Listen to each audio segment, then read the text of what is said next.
ফেরেশতা কাজ করছে এখানে ইস্তেমার ময়দানে, ফেরেশতারা কাজ করছে। আমরা অনুরোধ করছি যে তোমরাও আসো ভাই এখানে কাজের জন্য। প্রচুর লোক দরকার, হাওড়া জেলার কাজ প্রচুর পিছিয়ে আছে।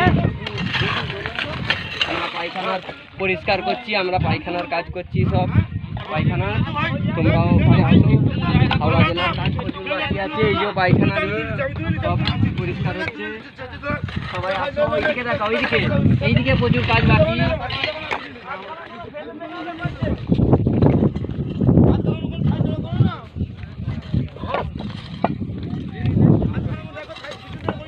আসসালামু আলাইকুম।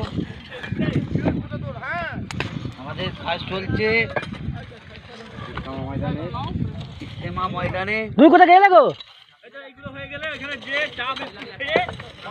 সকলকে অনুরোধ করা হচ্ছে, এখনো কাজ বাকি আছে, আসার জন্য সকলকে।